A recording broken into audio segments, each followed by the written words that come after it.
Hello everyone. Today we are going to discuss chapter number Understanding Gender and the topic is efforts to improve condition of women. यानी कि women's की condition को improve करने के लिए क्या क्या एफर्ट्स किए गए थे, क्या क्या स्टेप उठाए गए थे। बात की जाए एफर्ट्स की तो हमारी 19th सेंचुरी में बहुत सारे ऐसे रिफॉर्मर्स आए थे, एक्टिविस्ट आए थे जिन्होंने वुमेन के पार्टिसिपेशन के लिए, वुमेन की कंडीशन को इम्प्रूव करने के लिए स्टेप उठाए थे, जिसमें हम सबसे पहले बात कर लेते हैं राजा राममोहन रॉय की। राजा राममोहन रॉय, राजा राममोहन रॉय, इनको हम एडवोकेट मानते हैं वुमेन एक्टिविस्ट का, यानी कि वुमेन के लिए जो उन्होंने काम किया है, जितने भी मूवमेंट हुए हैं उनमें हमारे सबसे ज्यादा एक्टिव जो पार्टिसिपेंट थे वो राजा राममोहन रॉय को हम मान सकते हैं। राजा राममोहन रॉय ने जो सबसे बड़ी प्रथा चल रही थी दैट वाज द सती प्रथा। सती प्रथा का मतलब क्या था? सती हम कहते हैं जो अपने पति के लिए अपने पति के साथ उसकी चिता पर बैठ जाती थी। सिंपली राजा राममोहन रॉय ने वेदों के साथ जुड़ने की कोशिश की, वो अपने एंशिएंट टेक्स्ट के साथ जुड़ते हैं और उस बेसिस पे वो बताते हैं कि हमारे समाज में जितनी भी चीजें चल रही है वो गलत है या सही है। तो उसमें वो बताते हैं कि हमारे एंशिएंट टेक्स्ट में कहीं पे भी सती प्रथा का जिक्र था ही नहीं, जो लोग उस चीज को फॉलो कर रहे हैं। सती प्रथा बेसिकली एक ऐसी प्रथा होती थी जिसमें जब कोई एक हस्बैंड की डेथ होती है तो उसकी चिता पे उसकी वाइफ को भी साथ में ही जला दिया जाता था, चाहे वो जिंदा ही क्यों ना हो। तो ये इस समाज की बुराई को मिटाने के लिए राजा राममोहन रॉय ने अपनी आवाज उठाई थी। इसके अलावा अगर बात की जाए राजा राममोहन रॉय ने और भी कई स्टेप उठाए, जैसे कि विडो रिमैरिज का, यानी कि विधवाओं की शादी करवाने का। पहले के टाइम पे विधवाओं की शादी करना, दोबारा शादी करना अलाउड नहीं होता था, तो इन्होंने उस चीज के लिए भी स्टेप उठाया था। इन्होंने उनकी एजुकेशन पर भी फोकस किया, यानी कि वुमेन्स को एजुकेशन दिलाने पर भी इन्होंने बात की। सेकेंड हमारे रिफॉर्मर आते हैं दैट वाज ईश्वर चंद्र विद्यासागर। ईश्वर चंद्र विद्यासागर भी हमारे उन्हीं की तरह एक्टिविस्ट होते हैं जो कि वुमेन के एजुकेशन के लिए बहुत काम करते हैं। ये बेसिकली बंगाल के आसपास के एरिया में वर्क करते हैं हमारे, और इन्होंने हिंदू बालिका विद्यालय की स्थापना की कैलकाटा के अंदर, ताकि वुमेन्स जो है वो स्कूल जा सके और वो एजुकेशन को प्राप्त कर सके, यानी कि एजुकेशन ले सके, पढ़ाई कर सके, शिक्षा ले सके। ये एफर्ट्स की वजह से ही विडो रिमैरिज एक्ट आता है। 1956 के अंदर हमारा विडो रिमैरिज एक्ट आता है, जिसमें वो बोलते हैं कि विडो को रिमैरिज करने का, यानी कि दोबारा से शादी करने का राइट होना चाहिए। इसके अलावा इन्होंने समाज में और भी फैली हुई बीमारियों को, या फिर हम कहें समाज में फैली हुई गंदगियों को, जो बुराइयां हैं उनको खत्म करने का वहां पर काम किया था। Third one is our Dayanand Saraswati. Dayanand Saraswati, बेटा दयानंद सरस्वती जो है ना हमारे मेन आते हैं, इन्होंने स्थापना की है आर्य समाज की। आर्य समाज इनके द्वारा स्थापित किया गया और इन्होंने कास्ट सिस्टम को भी हटाने का काम किया, यानी कि जाति प्रथा को भी हटाने का काम किया। जो हमारी कास्ट बटी गई थी ब्राह्मण, क्षत्रिय, वैश्य और शूद्रास में, उनको भी इन्होंने हटाने का काम किया है। उस चीज के लिए भी इन्होंने कई एफर्ट्स लिए हैं। इसके अलावा इन्होंने वुमेन के लिए बहुत काम किया है, वुमेन के एम्पावरमेंट के लिए, एजुकेशन के लिए इन्होंने अपने स्टेप्स उठाए हैं। नेक्स्ट हमारे आते हैं महादेव गोविंद रानडे। महादेव गोविंद रानडे, इनकी बात की जाए तो इन्होंने ना जो मैरिज एज होती है ना उसको एक्सटेंड करने की बात की कि जो लड़कियों की शादी की एज होनी चाहिए ना वो ज्यादा होनी चाहिए, इतनी कम उम्र में उनकी शादी नहीं होनी चाहिए।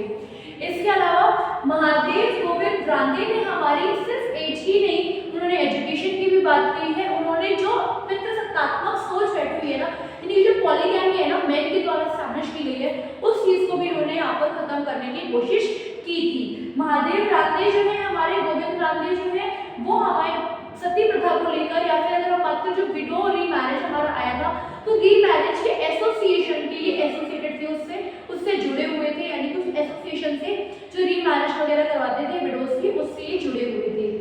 नेक्स्ट हमारी आती है ताराबाई।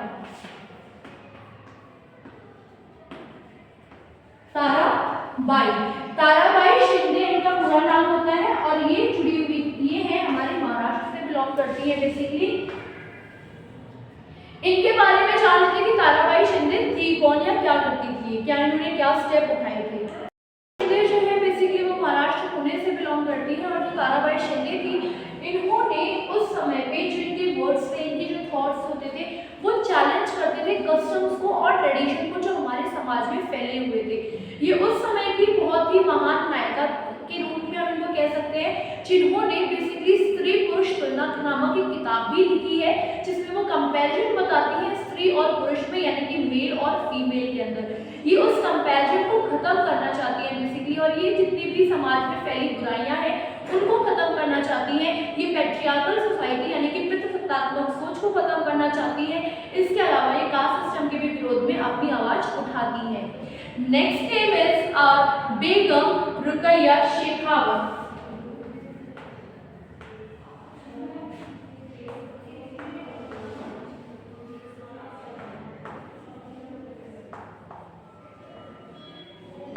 बेगम रुकैया शेखावत के बारे में बात कर लेते हैं अब हम। रुकैया शेखावत बेसिकली हमारी बिहार बंगाल के आसपास से बिलोंग करती है और इन्होंने जो है वुमेन्स के लिए स्पेशली क्योंकि मुस्लिम और मुस्लिम रिलीजन में इन्होंने मुस्लिम स्कूल गर्ल्स के लिए स्टार्ट किया था जो कि पटना के आसपास पटना और कैलकाटा में देखने को मिलता है। मुस्लिम गर्ल्स के लिए उन्होंने स्कूल स्टार्ट किया था, एस्टैब्लिश किया था जिसमें मुस्लिम गर्ल्स जाकर पढ़ सकती हैं। इसके अलावा ये भी इक्वालिटी की बात करती है और मुस्लिम होते हुए इन्होंने अपनी हक के लिए लड़ाई लड़ी, बेसिकली अपनी गर्ल होते हुए इन्होंने अपनी हक की लड़ाई लड़ी थी। नेक्स्ट टॉपिक बात कर लेते हैं प्रेजेंट सिनेरियो की आज के टाइम पे क्या क्या सिचुएशन चल रही है, क्या चीजें हमें देखने को मिलती है। तो पहला पॉइंट में आता है present scenario. Let's talk about the present scenario in which the first is education. Education के कॉन्टेक्स्ट में अगर बात की जाए तो अगर आप देखेंगे अभी इस समय जो भी हमारे रिजल्ट आते हैं 12th क्लास के बेसिकली या 10th 12th के, तो हमें पता चलता है कि जो वुमेन्स है ना वो सबसे ज्यादा यानी कि जो गर्ल्स है वो ही अच्छा स्कोर करती हैं एज कंपेयर टू मेंस। ना बहुत ही बेटर परफॉर्मेंस दे रही है ना सिर्फ एकेडमिक्स में बल्कि स्पोर्ट्स एक्टिविटीज में भी। इनफैक्ट जो टफ स्पोर्ट्स होते हैं लाइक वेट लिफ्टिंग में भी आज के टाइम पे हमारी वुमेन कहीं पर भी पीछे नहीं है। सेकेंड पॉइंट की अगर हम बात करें तो second point is our society. Society की बात कर लेते हैं अब।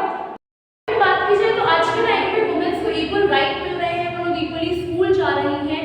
इनफैक्ट स्कूल पे जाके अगर हम बात करें तो उनको अलग स्कूल भी प्रोवाइड किया जा रहा है गर्ल्स के लिए स्पेशली, जिसे हम गर्ल्स स्कूल या गर्ल्स कॉलेज कह सकते हैं, यानी कि हायर एजुकेशन में भी उनको एक सेपरेट एरिया मिल रहा है ताकि जो इंसान को अनसेफ फील करता था बाहर जाने के लिए, अपने बच्चे को बाहर भेजने के लिए पढ़ने के लिए, वो अपनी लड़कियों को बाहर भेजे और स्कूल में पार्टिसिपेट करवाएं या एक ऐसा सेफ एनवायरनमेंट उनको प्रोवाइड किया जा सके।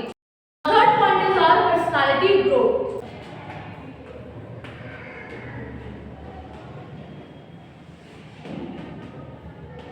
पर्सनालिटी ग्रोथ, पर्सनालिटी ग्रोथ क्या कह रहा है पहले हम उसको देख लेते हैं। पर्सनालिटी ग्रोथ की बात की जाए तो पर्सनालिटी ग्रोथ में आता है कि किस तरह से वुमेन जो है वो अपने आप को एक कैपेबल पर्सन बनाती है कि वो समाज में अपनी बुराइयों से खुद लड़ सके। वो पेरेंट्स को इंसिस्ट कर सकती है, वो अपने पेरेंट्स को मना सकती है या वो पूरे समाज को मना सकती है कि क्यों उसको इक्वल पार्टिसिपेशन मिलना चाहिए। एज वेल एज उसको डिस्क्रिमिनेशन खत्म करने में बहुत बड़ी हेल्प मिलती है।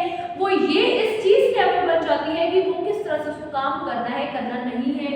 एजुकेशन ना तो सिर्फ उसको बाहर हेल्प करती है काम करने के लिए बल्कि उसको घर के काम में भी उसको मदद करती है।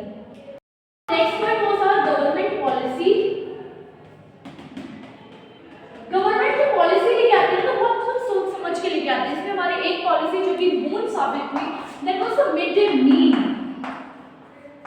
मिड डे मील यानी कि लोग जो थे ना वो बच्चों को इसलिए नहीं भेजते क्योंकि उनके पास प्रॉपर फूड नहीं होता कि वो अपने बच्चों का खाना अफोर्ड नहीं कर पाते थे। तो गवर्नमेंट ने बोला कि ठीक है आप स्कूल भेजो, खाना हम देंगे। तो खाने की लालच में लोग स्कूल जाना स्टार्ट किया, बच्चों ने स्कूल जाना स्टार्ट किया। अब जब लड़कियां स्कूल जाती वहां पर तो उनको नई चीजें सीखने को मिलती, उनको नया नजरिया मिलता पढ़ने का, नया चीजें उनको पता चलती। तो उस तरह से वो गुण साबित हुआ कि लोगों ने जो बच्चे थे उन्होंने स्कूल ज्वाइन किया, बच्चों को स्कूल ज्वाइन करवाया गया और उनको एजुकेशन भी वहां पर मिलने लग गई। इसके अलावा मिड डे मील ने जो है हेल्प किया कि बच्चे जो है सिर्फ यहाँ तक स्कूल लेवल तक नहीं बल्कि हायर एजुकेशन को भी अटेन कर सके, उसको पा सके। That's it for today's video. Next topic अब हम लोग नेक्स्ट वीडियो में डिस्कस करेंगे। आई होप आप सभी को ये समझ में आया होगा। थैंक यू सो मच, मिलते हैं कल।